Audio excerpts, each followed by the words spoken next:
We're having fun, all right? Larry! Oh, Larry, I'm Oh so my sorry. God! My teeth! She broke my teeth! She didn't mean to, Larry. All right, let's get some ice. Oh, my shirt! Look at Oh my God! my shirt! Larry, we've got to get you to a dentist. A dentist, it's Sunday. They're not open on Sunday. We'll have to call Dr. Bloor. Dr. Bloor. Bert Bondi.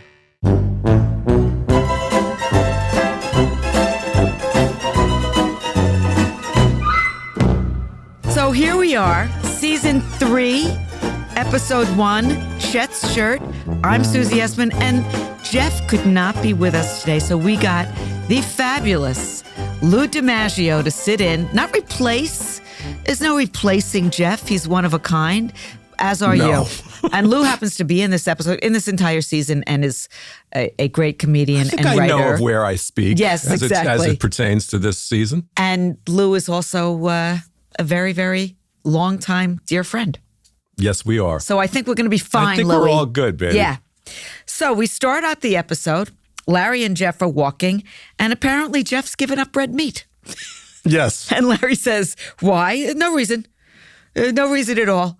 Which, perturbs Larry, of course, because that's a major thing to do without having a reason for it. Especially for somebody who obviously likes food as much as Jeff does. Right. And then Jeff brings up the restaurant. Are you going to invest in the restaurant? Yes. A lot of people, Ted Danson are, Michael York. It's a good investment. It's going to be fun. It's going to be great fun. And, Larry's always up for fun.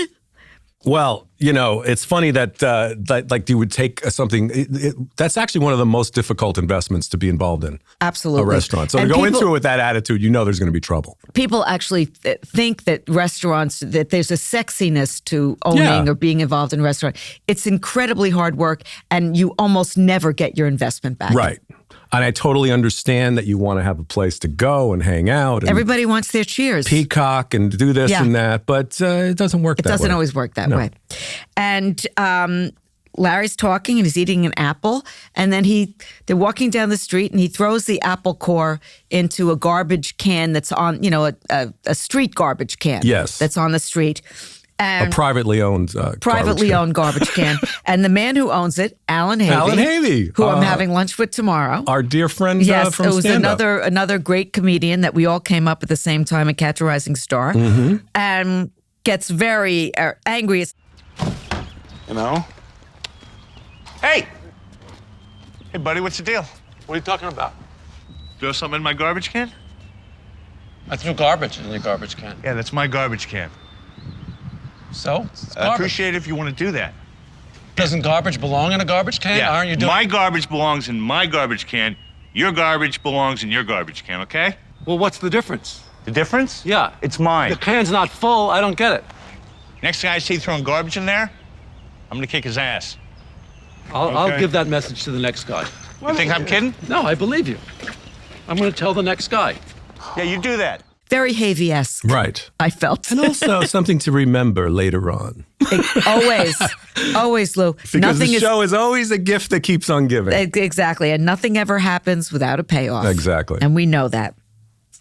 And then we cut to Barbara, played by Carolyn Aaron, who's a terrific actress, answers the door. Larry is there to pick up Cheryl. Yes. And by the way, she is amazing. Like, she's like in the movie Interiors in this episode. Like, she's playing on a whole nother realm. Yeah. Like she's in grief, but like, again, it's played real. Yeah.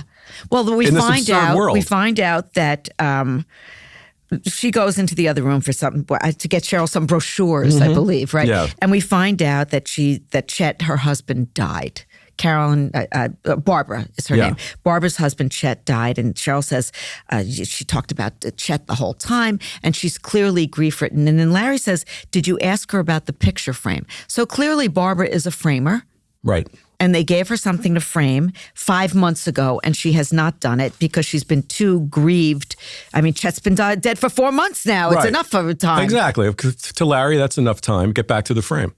Larry then looks at a photograph of Chet that's sitting on a table, and he's wearing The shirt that Lou is wearing, is it the same shirt? I think the only difference is that this is a short sleeve shirt, but it's basically very the same. similar. Yeah. What do they call that kind of a shirt? I don't know. I call it a Tony Soprano shirt, but there's no name that I'm aware of officially. There was those other shirts. What were they? Cuban shirts? Yes. That Rodney used to always side wear. Pockets. Yeah. Remember Rodney used to always come into Catch a Rising Star wearing those shirts. Sometimes Rodney would come into Catch a Rising Star in his bathrobe. Yes. He would or he would sit out in the front. Because he lived around the corner.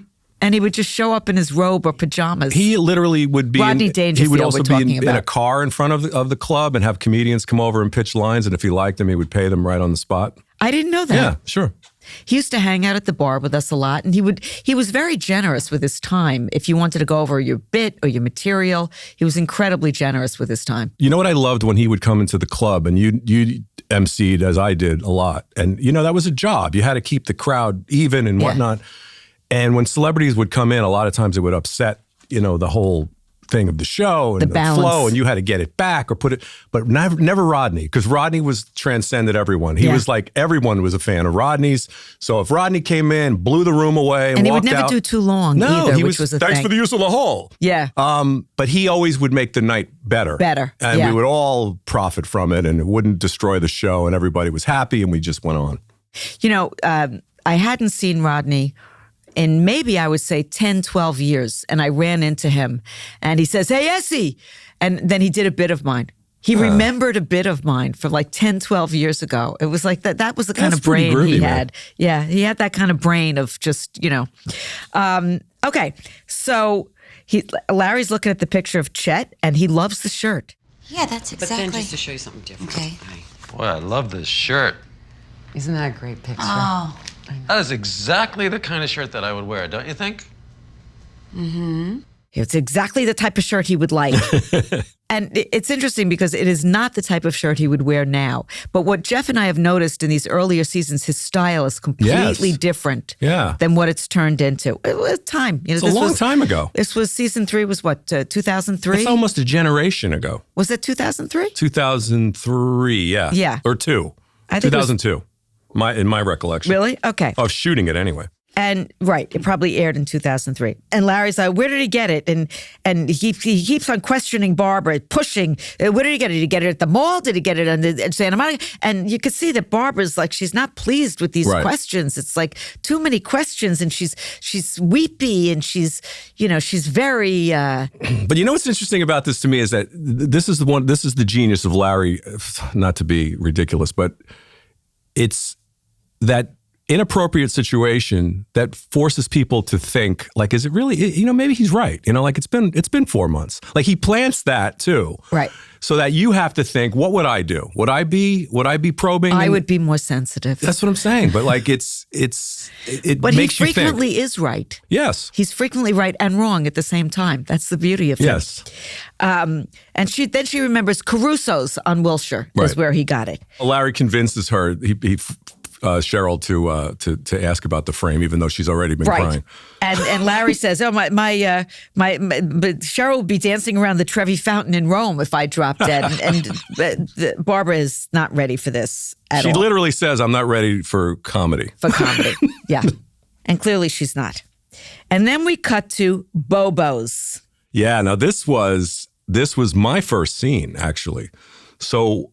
What, if you want a little inside baseball, everybody that was in that scene, that was the first day of taping for everyone in the restaurant episode, literally. So even though we used to, back in those days, we used to do things in sequence a lot more. Yeah. More than we do now. In that case, though, it was really interesting because it really gives you it's very real. Like people are literally being introduced to Larry for the first time.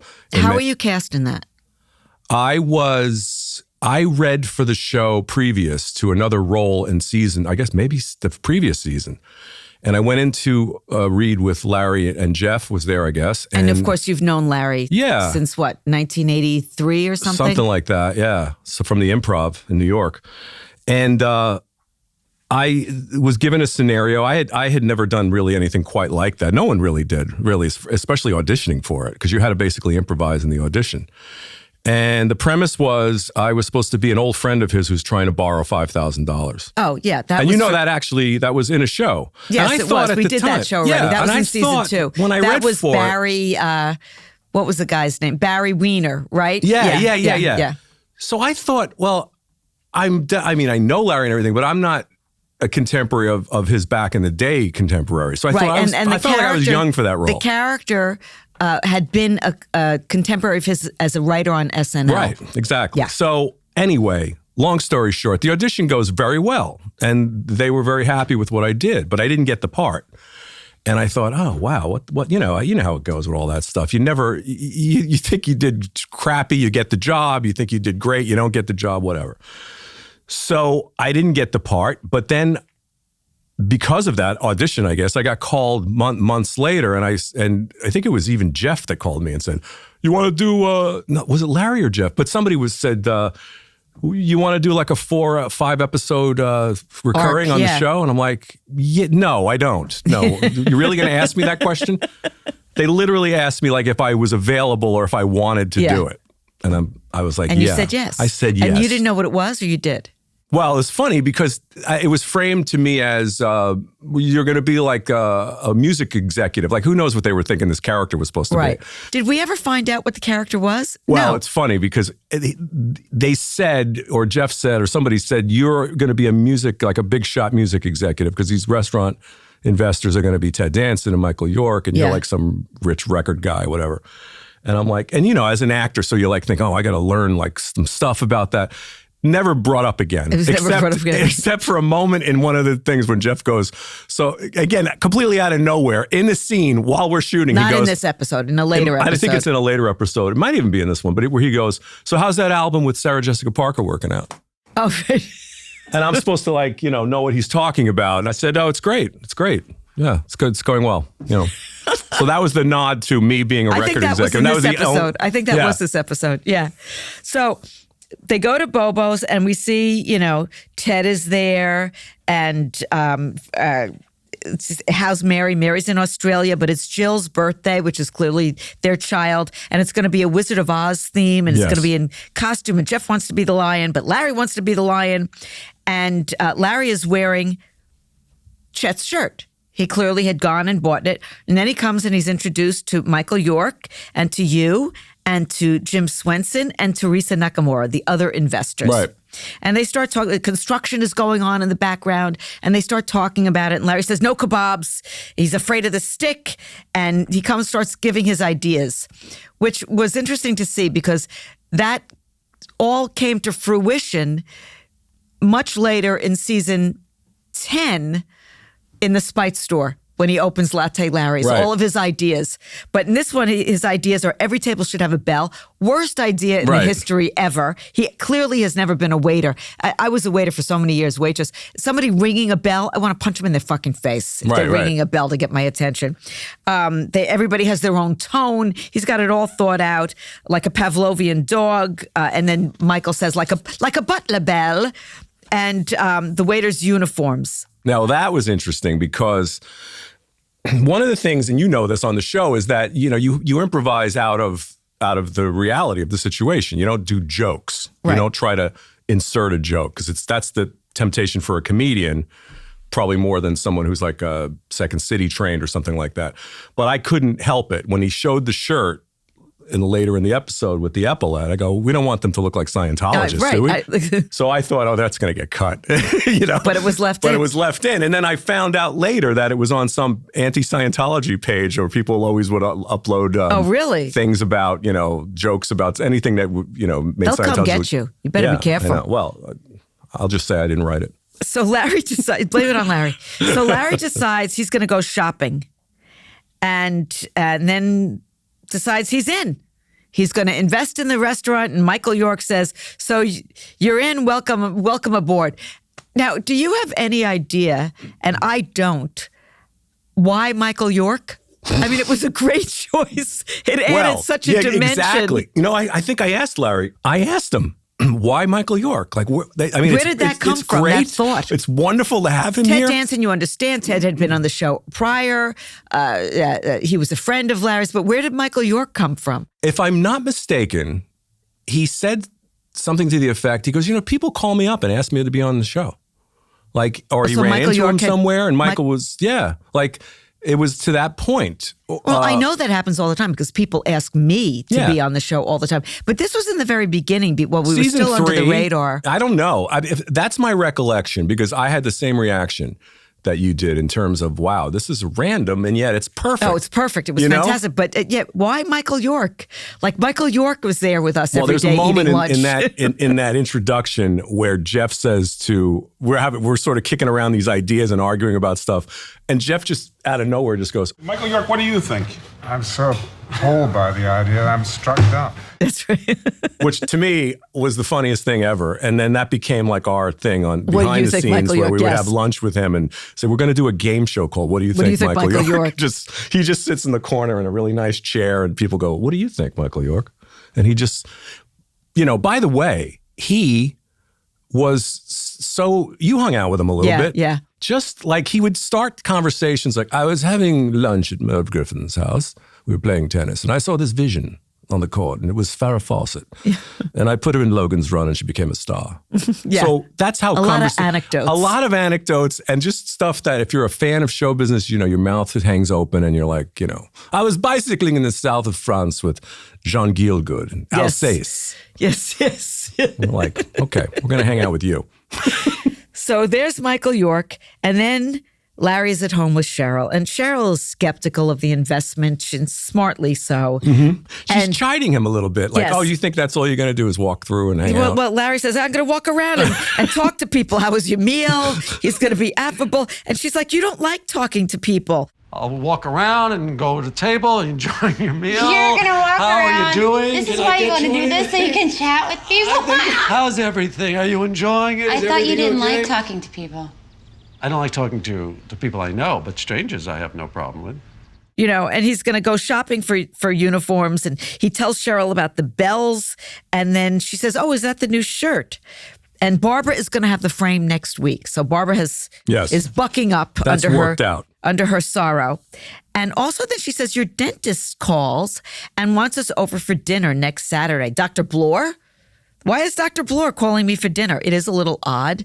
You don't mix social and professional. It's a terrible combo. And Cheryl thought that they had prearranged it. She didn't know. And now it's Larry, I'm going to have to lie and I'm going to have to tell him we're going somewhere. And now I'll need a new dentist soon. Like already this relationship is ruined because of boundaries. This guy has crossed the boundaries. And he's right. He is right. That. Who the hell wants to hang out with your dentist? No, especially your dentist. No. The whole world has to get together, he says. The whole world has to get together. And then he's shopping with Jeff and he picks out a shirt. And Jeff says, you want the waiters to dress like you? It's just a polo shirt he picks out. Then he picks up a check shirt. Larry's not going to buy the shirt. Wait. Well, he says it looks like a tablecloth. Yeah, it looks like a tablecloth, yeah. And Larry decides he's going to buy the Chet's shirt for Ted because Ted liked it so much. And they had 2 left. He's going to get an extra one for himself. Mm-hmm. So he's going to have 3 Chet's shirts, 1 for Ted and 2 for himself. Larry makes plans. God laughs. Exactly. My grandmother used to say that. And he goes to the salesman, and then he sees a woman who happens to be Laura, our EP, in the background wearing the Laura has played so many different parts in this show already, wearing the epaulette shirt. And it's a military shirt. And he goes into this whole thing, which ever eaten a mess hall and how great people look and they're in their military. And Larry was, I believe, in National Guard. He was in, I believe, he was definitely in the Army or the National Guard. He was in the National Guard, I think. During the Vietnam era. Imagine that. Yeah, I know. And he got out in an interesting way, which I won't tell. I'll let him tell someday when he comes on. And then a guy stops him out of nowhere. Bert Bondi. It was Bert Bundy. Yeah. I know you from somewhere. And Larry's like, I'm from spin class. Do I know you from spin class? Are you a friend of Bill W? Do I know you from meetings? First of all, the idea of Larry being in a spin class. Or and that's just a throwaway. Or in Alcoholics Anonymous. Either or. And then Bill Bondi realizes, oh no, I know you from the waiting room in the dentist's office of Dr. Bloor. And Larry's like, I don't go to him anymore because Dr. Bloor crossed the boundary. Sure. And Bert Bondi says, I love the name, Bert Bondi. I'll say hello to Dr. Bloor for you. You don't have to do that. You don't have to say hello to him. It's kind of trite. And then he tells Jeff he's in trouble because he told the dentist he was going out of town. that was the night. It was Saturday. He was supposed to go to Dr. Bloor's house for dinner. So and he's he told him he weaving was out of another town. tangled web. Exactly. And he buys the last 2 shirts. And then we're at the restaurant again. We're at back to the Bobo's. rest. And he's pitching his shirt, and Jeff is pitching his outfit. His outfit. And Larry says, It's kind of got like a little French quality to it, no? Yeah, French Foreign Legion, maybe, but no. You know, they might think we have like Scientologists for white people or What something. are you kidding me? You don't like this? Is that what you're saying? You don't like this thing? I look at that and I see we're serving airline food. I'm sorry. Can I show mine? All right. French Foreign Legion. Yeah. And that's when you bring up the Scientology. That's when I bring up the Scientology joke, which I didn't think would get in there. And what is this note I have? Jim says airline food. I don't know what that is. I guess because it looks like a captain of like the pilot. Yeah, the pilot. Thank you. And then Jeff presents his a simple, a light blue shirt and a navy vest, and everybody applauds. Happy. They love it. And Larry gives Ted the Chet shirt that you're wearing right now. And Ted sees that there's a rip in it. Just take it back. I'm sure they'll fix it for you. Sorry. Couldn't you take it back? I don't even know where the store is. Well, it's on Wilshire and 8th. I don't understand. You want me to take it back? I just gave you a gift. You didn't give me a gift. You gave me a defective shirt. It's got a hole in it. That's not a gift. Come on. I don't own this shirt anymore as I see it. I gave it to you. It's your responsibility. It's not the point. The point is if you give somebody a gift, it's supposed to be a gift, not Right, a and if you problem. give somebody a This ends up gift, being they're a not pro- supposed to be an ingrate. They're supposed to say thank you. All right. How about I give you a gift and you have to pick it up in Seattle? That's a problem. It's not a gift. It's not quite the same thing. I'm giving It is you the a same gift. thing, Larry. I appreciate the gesture. Thank you. Fine, I'll keep the shirt. See, another debatable moment. Now, what do you think? What do you think, Michael York? I think if it was me giving a gift and there was a rip in it, I would take it back.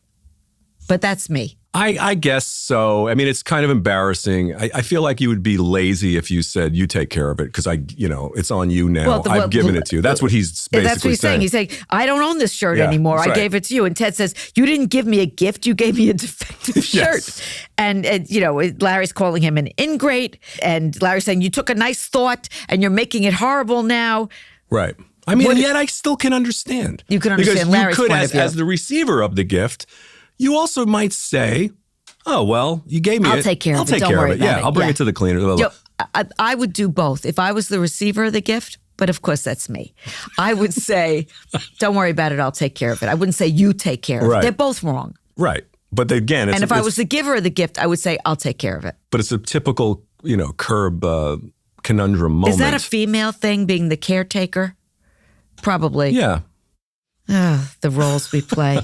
And they cut to the party, kids' party, and Larry is wearing Chet's shirt. Right. And Cheryl feels that it's wrong, that it's taunting Ted, and it's wrong. And what's interesting, of course, is that we know that later on what happens with Ted and Cheryl.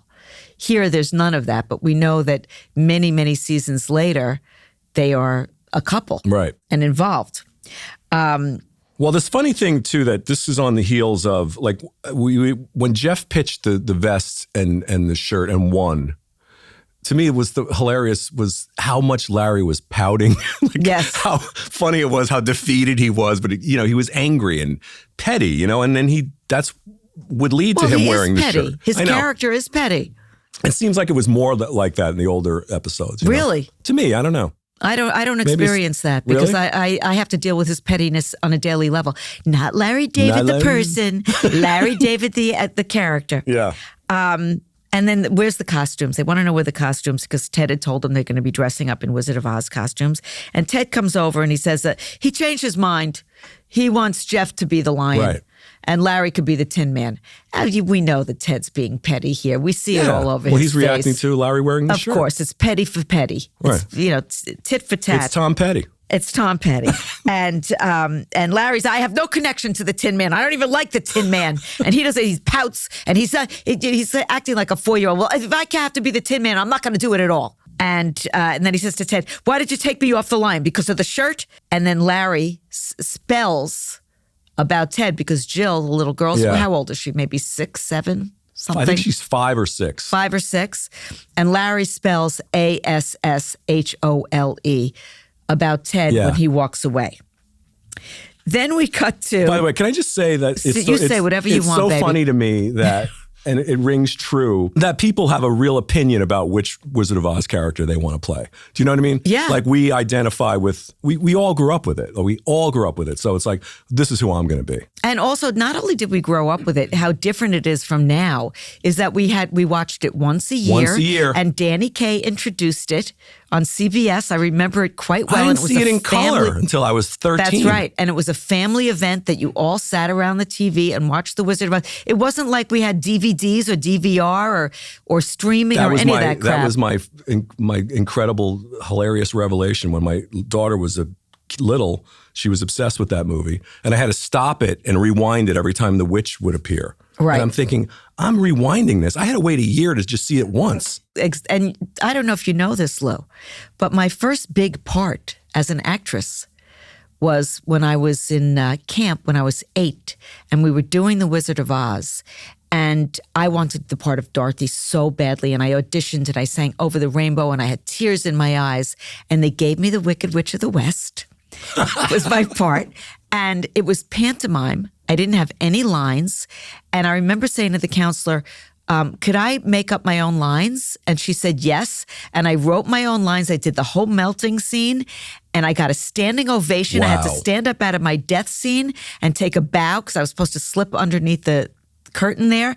And that was when I realized I'm going to be a character actress. No, that's an I'm incredible, not going to be an ingenue. Incredible revelation. Much more fun. Yeah, look what happened. Yeah, and I'm still playing the Wicked Witch of the West. So next we see Jeff is dressed as the lion, which really he's a better lion than Larry. Of course. You know, and Ted is the scarecrow. Perfect and Larry casting. knows that. He has to know that, of course. that Jeff's a better lion. Better lion. and Ted is a perfect scarecrow. Tall and thin with a long nose, just like Ray Bolger.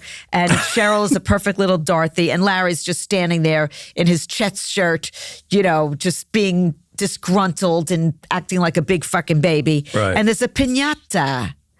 And Jill, the little girl, the birthday girl, is taking the bat and hitting the pinata and accidentally... Larry walks over there. He's not paying attention. Exactly. Because he's not paying attention because he's so up his own asshole of being upset that he had to be the Tin Man. Right. So, of course, she swings the bat, hits him right in the mouth, and knocks blood his all front over, teeth out. Knocks his front teeth out. There's blood all over Chet's shirt. His teeth are broken. It's a Sunday. He's got to go to the dentist. There's blood pouring out of his mouth. So who are you going to call? Dr. Bloor. Of course, Dr. Bloor. He's at the dentist. You see him all with the teeth knocked out and blood all over his shirt. He's getting numb. And Dr. Bloor says, sure missed you last Saturday. And Larry goes into a song. And now, here's the thing, and I tell this to my husband and kids all the time. When you're going to lie, give as little information as possible. So you don't have to remember it. And yet people do the opposite. They start overcompensating and giving more and more information, and that's how you could tell You're they're like a lying. natural detective. I am. You know, he went to Sonoma. It was his cousin's pear farm. They visited the cabin where Bob Bartlett, who created the Bartlett pear, Then lived. they're going to the Bartlett pear, the Bosch pear. The Bosch he gets pear. caught in the Bosch pear lie. Yeah, because I'm not sure which is which, but I think the Bartlett pear is green, Yes. and the Bosch pear is brown. I believe that's true. And but that's another podcast. But it's a whole long, involved Megillah of a story, and it's just it's going to come back and bite him in the ass, and you know that this guy is in charge of his mouth and his teeth and something. And then Dr. Bloor says, Bert Bondi was in this week. Bert Bondi? Do I know him? I don't know. He seems to think you do. Really? Mm-hmm. Bert Bondi. I don't think so. Yeah, I think we're ready.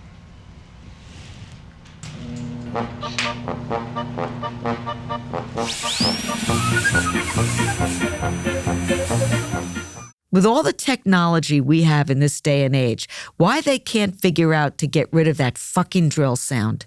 There is nothing worse than that drill sound. That's an easy fix, actually. It's not even what they're doing in your mouth. It's the fucking sound that. Yeah, they've done a lot of stuff that's good, like the with anesthesia and stuff like that. I know if you want to get off on that thing. We could get off on whatever we I haven't want. been at the dentist in a while, and I went, and they it's not that painful anymore. No, but you still hear the drill sound. That's old school. That's and always to me, there. that is like a sense memory thing. You know, it's a trigger. You hear that sound, and like right away, I'm 14 in the chair. Well, you don't want to, if you mask it, you have to mask it with something that is not going to also be triggering. You don't want to put like your favorite song over Well, that. what they do now is sometimes they give you headphones, which is a lovely thing. But I don't like the headphones.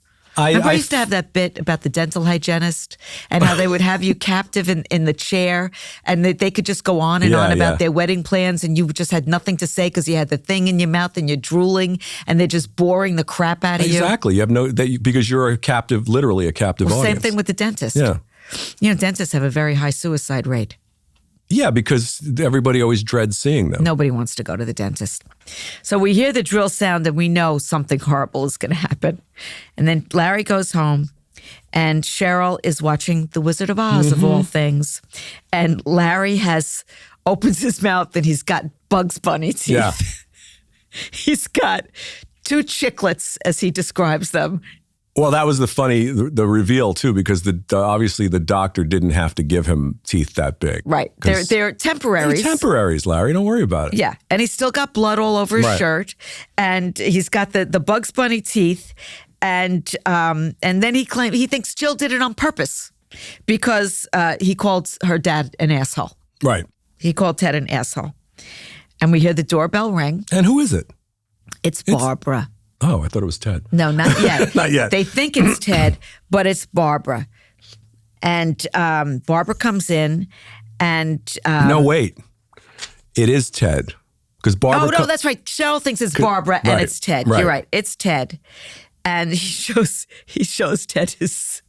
To me, he looked like Bugs Bunny. Yeah. It was just too funny. And he's talking the whole time with those teeth. They're temporaries. Don't worry about Ted it. apologizes, and Larry goes into a whole big diatribe. Forget the pinata. It's a dangerous, sick fucking game. He says, I don't know how the Spaniards do it. Why they even thought of it, how they did it. The Spaniards. It's a dangerous, sick fucking game. And, then he talks about Jill as a pretty good speller for her age. Yeah. Yeah.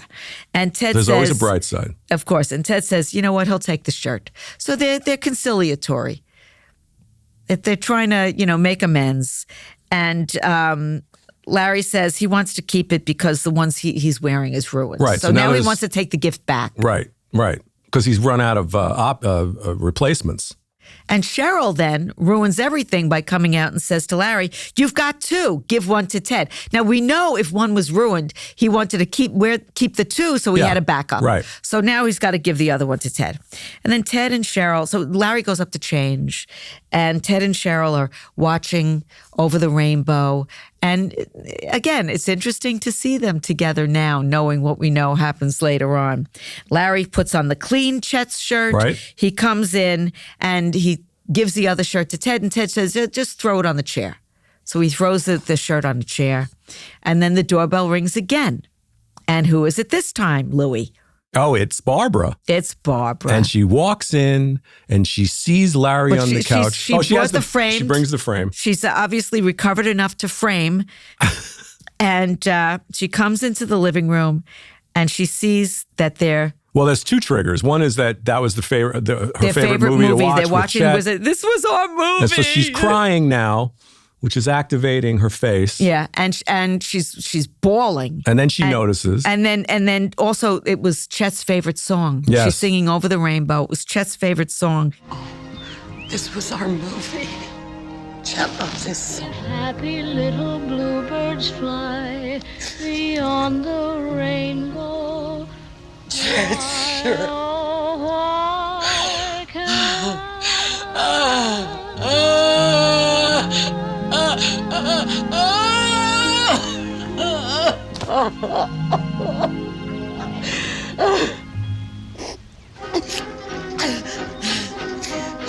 And in that moment, this is a very curved moment. Right. Larry and Ted look at each other and know there's one good shirt left. Right. It's And it's laying right on over the there. chair. It's right over there. And they both run for it.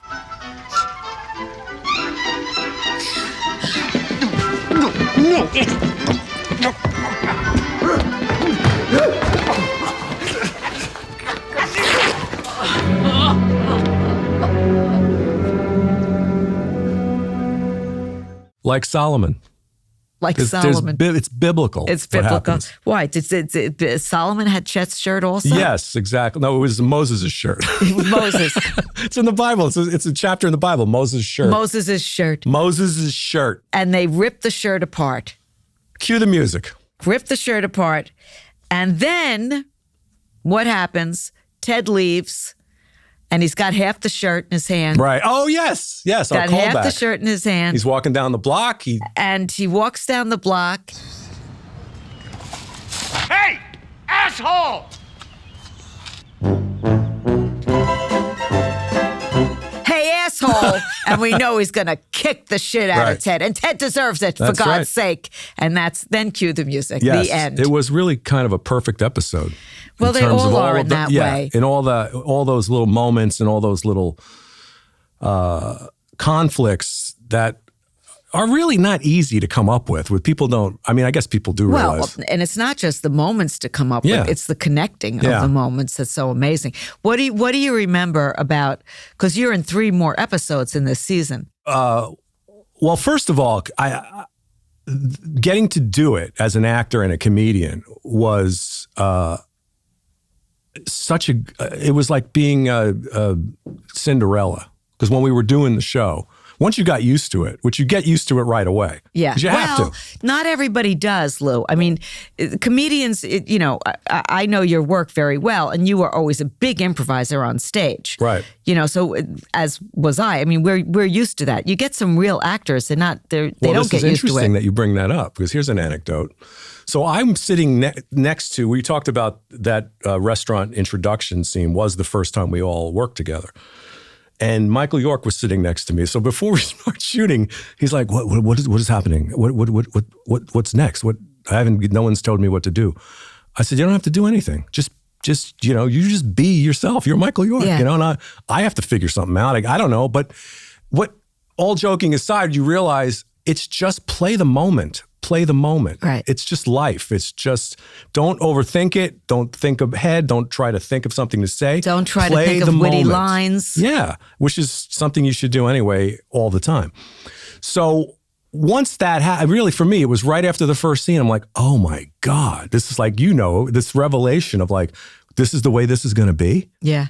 And it just gets better and better and more fun and you start to feel, I don't want to say more confident, but you start to feel more relaxed. Yeah.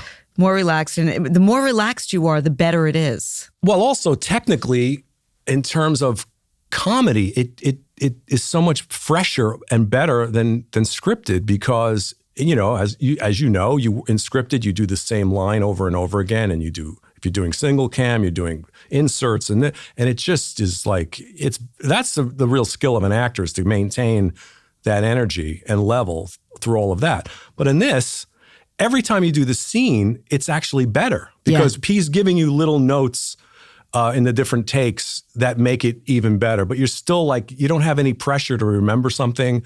You're just like, oh, we're going to add that. Which I always find incredible pressure to memorize my lines and to remember them take after take, and it's a lot. Yeah, it becomes the technical aspect of it overwhelms the freshness and the creativity of it. Which again, that's a trick. That's something that really good actors can always somehow overcome. But it's hard. But this is it's just always fresh, and it gets fresher. So that experience was exhilarating, as you know. And so it was incredible fun to do, and it was so fulfilling to do, and then to hang out with all these people. But again, it was so rarefied. And then to come down from that, and when it stopped, and then to go do something else, and you're like, I know. Back to the factory. I know. You're really spoiled by this show, and I have been spoiled for 23 years. Well, you get to do it all the time. Yeah. But no, you get to work with great people, not just name stars, but not just Michael York. But a lot of the people. It's very flattering to be in a community where you're, like, again, in our case, we came from stand-up, but we could improvise. But the other people are Second City people, groundlings, people that came up in that world. So now you're playing with them in their world, and you're like, oh, I could do this. Yeah. And it's really fun. And it's a different talent. Yeah, it is. It's a whole different channel, that you access, I think. And of course, it's like a drug. When you do it, you're like, you want to just do it all the time. Yeah. And it's like, it doesn't work that way. There were a few shows that tried, because that was the thing. You remember when Curb first came out? But I contend correctly that the reason why those other shows did not work is they didn't have Larry's story brain. Well, yeah. It's all Larry's story brain. People don't realize that it's not just, first of all, you can't just improvise a show. There has to be a solid framework to work off of. And that's where Curb is so brilliant, because those scenarios and those stories are so well because written you always know what needs to be done in the scene. Right. You know where you're starting, and that's my feeling. It's always Larry's story brain that is what makes this show. And the thing about that too is to me, I got, it was such a great experience to do it, of course, creatively and as an actor and a comedian, but also as a fan, to sit there and watch how this happens and how it works. And, you get a lot of time, as you know, on sets, and it's like, I would just watch Larry and I'm thinking, he's like Toscanini, Yeah. Because he's got this 10-episode score in his head. And he is cognizant of every little moment, every little beat, every little thing that's going to affect something in that world. And like he's so God. focused. I'll have entire conversations with him that he will not remember anything that we discussed. You forgot we're having dinner tonight? Because when he's on set, he's just so focused on the work. Yeah. And it's such an incredible, just to see somebody come up with something like that and bring it to fruition. It's incredible. There's nothing, I've never seen anything like it before or since. And it was such a pleasure and an honor to be involved in it. Well, it was a pleasure and an honor for me to have you on this podcast. No, it was mine. Replacing Jeff. By the way, no. I did see Jeff, though, so that was okay. Yeah. He's, Jeff, by the way, I love Jeff, and Jeff was also very instrumental in making sure that I was involved with the show if possible. Good. Because I ran into him somewhere years before and saying, "Oh, you got to be on the show." I had no power in those days. I was a day player. Yeah, Still you weren't even in this 3. episode, right? No, I wasn't in this episode. But you were in. It started to crank up for you there. Yes, in season 2, I was in 2 episodes. And in season 3, I think I was in 5 or 6 or something. I don't know. I'll know as we move forward. And now I know this is like way ahead of the game, but I was in season 7 in That's that great dinner scene. At Denison at my house. At your house with Catherine O'Hara. That's right, playing Bam Bam. I love the Catherine Funkhauser. O'Hara. Do you know I worked with her on Dream On? She was a director. Oh, really? And I had a recurring role on Dream On as a porn writer. And Typecasting. Yeah, right? So I worked with her. The episode that she directed I only happened to have like a line or 2 in it. So it was like, hello, goodbye, but she's really nice. And that was like, I don't know, 9 years before I met her, the day we shot that thing. And I said, "Hi, Catherine, I don't know if you remember. She's Lou DiMaggio." Oh, really? Are you kidding me? Wow. Is that like some kind of magic trick, or did she look at the call sheet? Why would she care? She actually remembered me. Well, if she's a director, she probably did look at the call sheet, but she still remembered you. Yeah, it was great. She put the name with the face. She is marvelous. She's one of my all-time faves. So were you. Oh, I love you. Thank you, Lou. Peace and love.